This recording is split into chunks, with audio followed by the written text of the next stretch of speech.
भाग 5. उपासकासाठी नियम. धनवंतांसाठीचे विनय. दारिद्र्यात धन्यता मानावी असा कधीही भगवंतांनी दारिद्र्याचा गौरव केला नाही.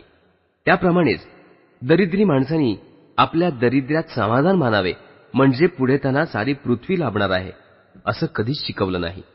उलट संपत्ती ही स्वागतार्ह आहे असं ते म्हणायचे. एका गोष्टीवर मात्र त्यांचा विशेष कटाक्ष होता, तो म्हणजे संपत्ती ही विनय शासित असली पाहिजे. एकदा अनाथपिंडक भगवान बुद्धांकडे आला. त्यांना अभिवादन करून त्यांच्या बाजूला बसला आणि म्हणाला, गृहस्थाला स्वागतार्ह, सुखकर आणि पथ्यकर, पण त्याला दुष्प्राप्य अशा कोणत्या गोष्टी आहेत? भगवंत म्हणाले, या गोष्टींपैकी सन्मानाने धन संपादन करणे हे प्रथम आहे. दुसरी गोष्ट म्हणजे आपले आप्तेष्ट सुद्धा सन्मार्गाने धन संपादन करत आहेत याची काळजी घेणे.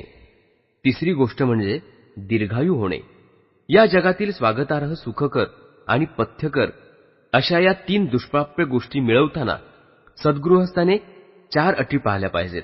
त्या 4 अटी म्हणजे श्रद्धा, सदाचार, औदार्य आणि प्रज्ञा यांच्या सौभाग्याने संपन्न होणे. श्रद्धारूपी धनाने संपन्न होण्यासाठी तथागतासंबंधीचे सर्वश्रेष्ठ असे ज्ञान झाले पाहिजे. या ज्ञानाने त्याला हे भगवान अहर्ता आहेत, सम्यक संबुद्ध आहेत, विद्या आणि सदाचरण संपन्न आहेत, विश्वाचे जाणकार आहेत, अतुलनीय आहेत, मनुष्यांना वळण लावणारे सारथी, देवमनुष्यांचे गुरु आहेत असं उमललं पाहिजे. सदाचाराने किंवा शील सौभाग्याने संपन्न होणे म्हणजे हिंसा, चोरी, व्यभिचार, असत्य भाषण, सुरापान यांच्यापासून परावृत्त होणे.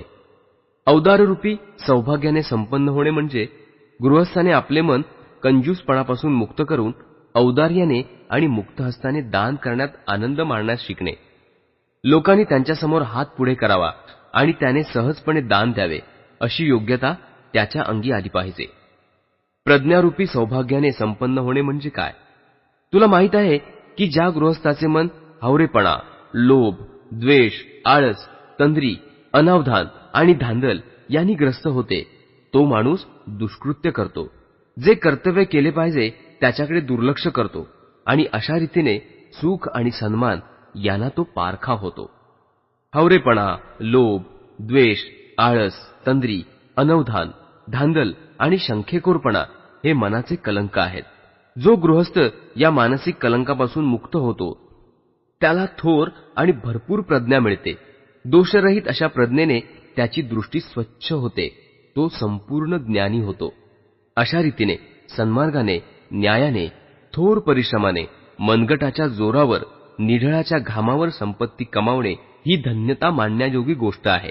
असा सद्गृहस्थ स्वतःला सुखी, आनंदी करतो आणि सदैव सुखसमाधान भोगतो. त्याचप्रमाणे आपले आईबाप, पत्नी, मुलंबाळं, सेवक, कामकरी, मित्र आणि सहचारी यांना सुखी आणि आनंदी करतो आणि त्यांना सदैव सुखात ठेवतो. गृहस्थासाठी विनय. या विषयावरील वृद्धांचे विचार सियालवाद सुत्तांत अंतर्भूत झालेले आहेत. एकदा भगवंत राजगृह येथील वेळूवनातील कलंदर निवासात विहार करत होते. त्यासमयी एका गृहस्थाचा सियाल नावाचा एक तरुण प्रातःकाळी उठून राजगृहाच्या बाहेर आला आणि ओल्या केसांनी आणि कपड्यांनी हात जोडून पूर्व, पश्चिम, दक्षिण, उत्तर, ऊर्ध्व, अधर अशा रीतीने आकाश पृथ्वीच्या सर्व दिशांची तो पूजा करू लागला. त्याचवेळी सकाळी भगवंतांनी चिवर परिधान करून भिक्षापात्र हातात घेऊन राजगृहात भिक्षेसाठी प्रवेश केला होता. अष्टदिशांची पूजा करणारा सियाल त्यांच्या दृष्टीला पडला आणि त्यांनी त्याला विचारलं, तू अष्टदिशांची पूजा का करतो आहेस? त्यावर सियालने उत्तर दिलं, माझे वडील मृत्यूशय्येवर असताना मला म्हणाले, मुला, तू आकाश पृथ्वीच्या सगळ्या दिशांची पूजा करत जा. वडिलांच्या आज्ञेचा मान राखण्यासाठी भगवान मी अशा रीतीने ही पूजा करतो आहे. भगवंतांनी त्याला विचारलं, व्यवहारी माणसाचा हा धर्म कसा ठरतो? सियालने उत्तर दिलं, याशिवाय व्यवहारी माणसाचा कोणता धर्म असणार तरी कसा? आणि जर असेल तर तो भगवंतांनी मला जरूर सांगावा. भगवंत पुढे म्हणाले, तरुण गृहस्था, ऐक, मी तुला व्यवहारी माणसाचा धर्म सांगतो. तरुण सियाल म्हणाला, ठीक आहे भगवंत. आणि भगवंत पुढे म्हणाले, माणसाच्या धर्माने माणसाला दुर्वर्तनापासून परावृत्त होण्यास शिकवले पाहिजे. जीव हत्या करणे, न दिलेले बलात्काराने घेणे, व्यभिचार करणे आणि असत्य बोलणे हे 4 दुर्गुण त्याने टाळले पाहिजेत. सियाला, हे लक्षात ठेव की पापकर्मे ही पक्षपातीपणा, शत्रुत्व, मूर्खपणा आणि भय याच्यामुळेच घडतात. यापैकी कोणताही हेतू त्याच्या कृत्याच्या मागे नसेल तर त्याच्या हातून पापकर्म घडणार नाही. माणसाच्या धर्माने माणसाला आपल्या संपत्तीची उधळपट्टी करू नये असं शिकवलं पाहिजे.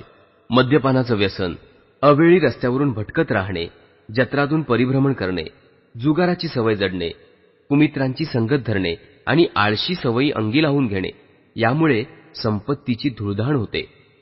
मद्यपानाच्या सवयीने 6 प्रकारची संकट उद्भवतात. संपत्तीचा खराखुरा नाश, वाढती भांडणे, रोगाधीनता, शीलभ्रष्टाचार, अश्लील वर्तणूक आणि बुद्धिनाश ही ती 6 संकटे आहेत. अवेळी रस्त्यावर भटकल्याने माणूस 6 प्रकारच्या संकटात पडतो. ती म्हणजे तो स्वतः, त्याची बायका मुले आणि त्याची मालमत्ता ही असुरक्षित राहतात. त्याप्रमाणेच या गुन्ह्यांचा तपास लागला नाही त्यासंबंधी त्याचा संशय घेतला जातो. खोट्या अफवा त्याला चिकटतात आणि त्यांना तोंड देण्यात त्याला पुष्कळसा त्रास सोसावा लागतो. जत्रेत भटकल्याने तो 6 प्रकारच्या संकटात सापडतो. ती म्हणजे तो सारखा विचार करत राहतो की नाचणे, गाणे, वाजवणे, काव्यगायन, झांजा, ढोलकी कुठे वाजत आहेत का. जुगाराने मोहित होणाऱ्यांवर येणारी संकट 6 प्रकारची असतात. ती म्हणजे खेळात जिंकला तर त्याचे सहकारी त्याचा द्वेष करतात, हरला तर द्रव्यनाशाबद्दल तो स्वतः शोक करतो, त्याच्याजवळची नगदी संपत्ती व्यर्थ जाते, न्यायालयासमोर त्याच्या शब्दाला काहीही किंमत उरत नाही, त्याचे मित्र आणि सहकारी त्याचा तिरस्कार करतात, लग्नासाठी त्याला कोणीच मागणी घालत नाही, कारण लोक म्हणतात जुगाऱ्याला बायकोचे पालनपोषण तरी करता येणार आहे का. कुसंगतीने 6 प्रकारची संकट ओढवतात. ती म्हणजे त्याला कुणीही जुगारी, व्यभिचारी, दारूबाज, लबाड, पैसे खाऊ आणि हिंसक मनुष्याशी मैत्री जडते. आळशीपणाच्या सवयीने ओढवणारी 6 संकट म्हणजे तो म्हणतो फार थंडी आहे म्हणून मी काम करत नाही, फार गरमी आहे म्हणून मी काम करत नाही, अद्यापि अवकाश आहे किंवा आता उशीर झाला आहे म्हणून मी काम करत नाही. तो म्हणतो फार भूक लागली आहे म्हणून मी काम करत नाही. तो म्हणतो हातात फारच काम आहे म्हणून मी काम करत नाही. आणि अशा रीतीने जे करायला पाहिजे ते त्याच्या हातातून घडत नाही. त्याच्या संपत्तीत भर पडत नाही आणि असलेली संपत्ती हळूहळू नाहीशी होऊ लागते. व्यवहारी माणसाच्या धर्माने खऱ्या मित्राची पारख करण्यास त्याला नेहमी शिकवले पाहिजे. मित्र म्हणून घेणारे परंतु वस्तुतः शत्रू असणारे असे 4 प्रकारचे लोक आहेत. लोभी पुरुष, बोलघेवडा पण कृतीने शून्य असा पुरुष, खुशामत्या पुरुष आणि उधळ्या वृत्तीचा पुरुष. यापैकी पहिल्या प्रकारचा माणूस बाहेरूनच मित्रत्व दाखवतो पण आतून तो शत्रूसारखाच वागतो. कारण तो देतो थोडे आणि मागतो अधिक. केवळ भीतीने तो आपले कर्तव्य करत असतो पण त्याचा मूळ हेतू स्वार्थ साधणे एवढाच एकमेव असतो. जो बोलघेवडा आहे आणि कृतीच्या नावाने शून्य आहे असा मनुष्य कितीही मैत्री दाखवत असला तरी तो शत्रूच मानावा.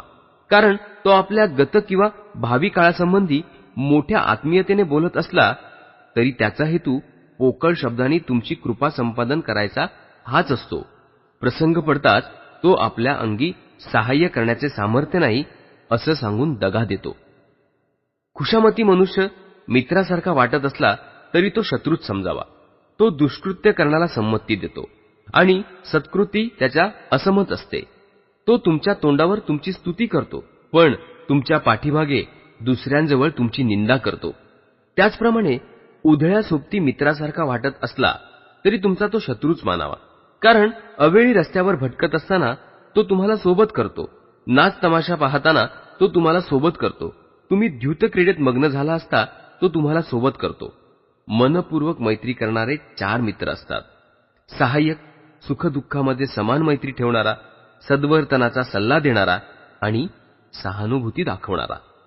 सहाय्यक हा खरा मित्र समजा, कारण तुम्ही बेसावध असताना तो तुम्हाला सावध करतो. तुमचे आपल्या मालमत्तेवर लक्ष नसताना तो तिचे संरक्षण करतो. तुम्ही भयग्रस्त झाला असता तो तुम्हाला आश्रय देतो. तुम्हाला एखादे काम करायचे असेल की तुम्हाला ज्याची गरज असेल ते तुम्हाला दुपटीने पुरवतो. सुखदुःखामध्ये समान मैत्री ठेवणारा मनुष्य हा खरा मित्र मानावा. कारण तो आपली गुपितं तुम्हाला सांगतो. तुमची गुपिते तो मात्र गुप्त ठेवतो. तुमच्या अडचणीत तुमचा त्याग करत नाही. प्रसंग पडला तर तुमच्यासाठी प्राणत्याग द्यायलाही तो तयार असतो. तुम्ही काय केले पाहिजे याचा सल्ला देणारा मित्र तुमचा खरा मित्र माना. कारण तो तुम्हाला दुष्कृत्यांपासून परावृत्त करतो, सत्कृत्याला प्रवृत्त करतो. जे पूर्वी तुम्ही कधी ऐकले नाही अशा 4 गोष्टी तुम्हाला सांगतो आणि सन्मार्गही दाखवतो. तुमच्याबद्दल सहानुभूती दाखवणारा खरा मित्र मानावा. कारण तो तुमच्या दुःखाने दुःखी होतो, सुखाने आनंदित होतो. तुमची निंदा करणाऱ्यांना तो प्रतिबंध करतो आणि तुमची स्तुती करणाऱ्यांची तो प्रशंसा करतो, असं भगवंत म्हणाले. जो धर्म मानव धर्म आहे तो मानवाला षड्दिशांची पूजा करण्याऐवजी आपले आईबाप, शिक्षक, पत्नी, मुलं, मित्र, सोबती, नोकरचाकर आणि धर्मगुरू यांचा मान राखायला शिकवतो. पुत्रांसाठी विनय. मुलांनी वडिलांची सेवा करावी. त्यांनी असा विचार मनात आणावा की माझ्या वडिलांनी माझे पालन पोषण केले आणि मी त्यांना पोसले पाहिजे. त्यांना जी कर्तव्ये करावी लागली ती आता मी केली पाहिजेत. माझ्या कुळाची परंपरा मी चालवली पाहिजे आणि त्या परंपरेला जुळेल अशी योग्यता मी माझ्या अंगी आणली पाहिजे. वडील मुलावर प्रेम करत असतात. दुर्गुणापासून त्याला परावृत्त करतात, सद्गुणाचा त्याला उपदेश करतात आणि व्यवसायाचे त्याला शिक्षण देतात. त्याला साजेल असेच त्याचे लग्न करून देतात आणि योग्य वेळी आपली सारी मालमत्ता त्याच्यावर सोपवतात. शिष्यासाठी विनय. शिष्याने याप्रमाणे आपल्या गुरुची सेवा करावी. ते आले असता आसनावरून उठून त्यांना मान द्यावा, त्यांना अभिवादन करावं, त्यांची सेवा करावी. ते शिकवतील ते उत्सुकतेने ऐकावं. त्यांचे कोणते काम करावयास पडले तरी ते करावं आणि अध्यापन करत असता एकाग्र चित्ताने ते ग्रहण करावं. कारण गुरु शिष्यावर प्रेम करतात. जे त्यांना ज्ञान आहे ते त्या शिष्याला देतात. जे एकदा शिष्याने ग्रहण केले आहे ते त्याचे ज्ञान गुरु अध्यापनाने दृढ करतात. ते सर्व विद्या आणि कला त्याला पूर्णपणे शिकवतात. त्याचे मित्र आणि सोबत्यांशी त्याच्या संबंधी चांगले बोलतात आणि ते सर्व तऱ्हेने त्याच्या संरक्षणाची काळजी वाहतात. पती पत्नीसाठी विनय. पतीने आपल्या पत्नीचा सन्मान राखून आदरभाव प्रदर्शित करून तिच्याशी एकनिष्ठतेने वागून तिला सत्ता देऊन तिला लागणारे दागदागिने पुरवून तिची सेवा करावी. कारण पत्नी त्याच्यावर प्रेम करते. ती सासर माहेरच्या नातलगांचे आदरातिथ्य करून आपली कर्तव्ये बजावते. ती पतिव्रत्याने वागते. आपल्या नवऱ्याच्या उपर्जित धनावर दक्षतापूर्वक लक्ष ठेवते आणि उद्योगाने आणि कुशलतेने आपली सगळी कर्तव्ये पाळते. कुलपुत्राने औदार्याने, दाक्षिण्याने, दानधर्माने आपल्या मित्रांशी आणि सहकार्यांची सेवा करावी. आपल्यासारखेच त्यांना वागवावे आणि आपण स्वतः त्यांना दिल्या शब्दाप्रमाणे वागावे. कारण त्याचे मित्र आणि परिचित त्याच्यावर प्रेम करतात. तो गैरसावध असताना त्याचे आणि त्याच्या मालमत्तेचे रक्षण करतात. संकटात ते त्याला आधार देतात. त्याच्या आपदवस्थेमध्ये त्याग करत नाहीत आणि त्याच्या परिवाराच्या हिताला जपतात. धनी आणि सेवक यांसाठी विनय. धन्याने नोकर चाकरांना याप्रमाणे वागवावे. त्यांनी त्यांच्या सामर्थ्याप्रमाणे त्यांना काम द्यावे, अन्न आणि मजुरी द्यावी. ते आजारी पडले असताना त्यांची सेवा करावी. असाधारण स्वादिष्ट पक्वाने त्यांनी वाटून खावी. वेळ पडेल तेव्हा त्यांना रजा द्यावी. कारण नोकर चाकर हे धन्यावर प्रेम करतात. ते त्याच्यापूर्वी उठतात आणि त्यांच्या नंतर झोपतात. त्यांना जे द्यावे त्यात ते समाधान मानतात. ते आपले काम चोख बजावतात आणि त्याची कीर्ती सर्वत्र वाढवतात.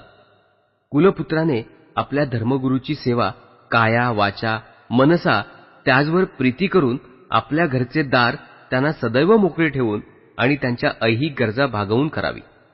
कारण धर्मगुरू आपल्या शिष्याला दुष्कृत्यापासून परावृत्त करतात. त्याला सन्मार्गाचा उपदेश करतात. मायेने त्याच्या संबंधी विचार करतात.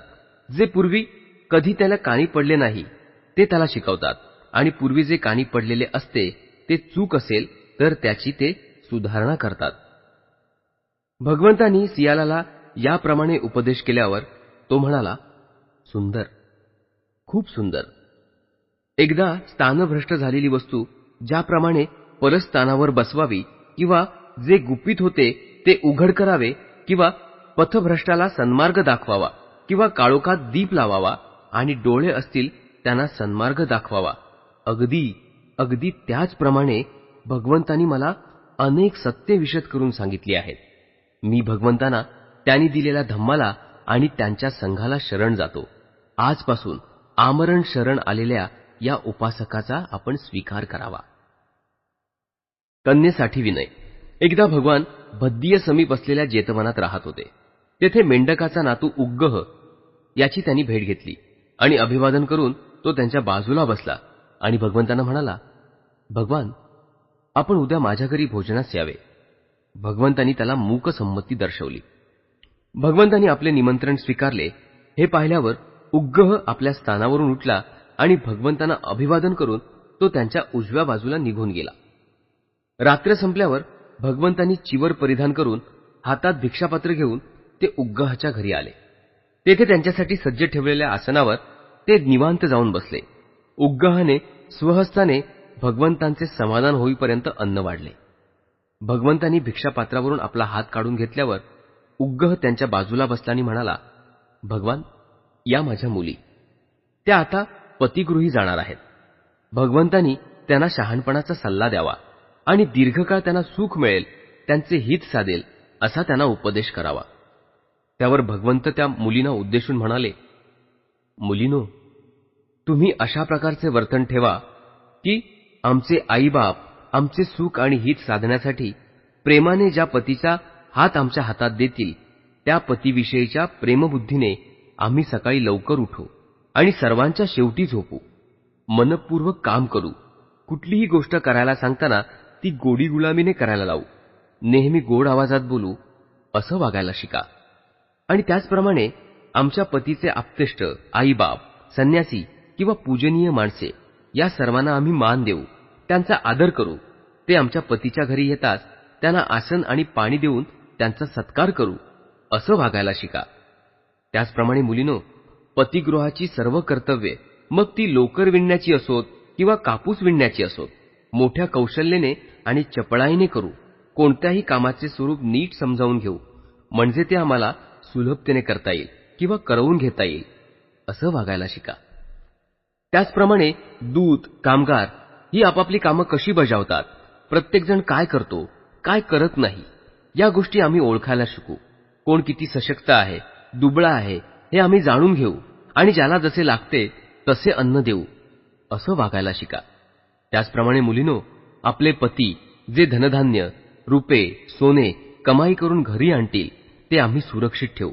त्याच्यावर पहारा आणि देखरेख ठेवू आणि जेणेकरून चोर, दरोडेखोर, लुक्के, लफंगे यांच्या नजरेपासून ते सुरक्षित राहील असं सर्व काही करू, असं वागायला शिका. हा उपदेश ऐकताच उग्गहाच्या मुली अत्यंत प्रसन्न झाल्या आणि कृतज्ञतेने भगवंतांना त्यांनी धन्यवाद दिले.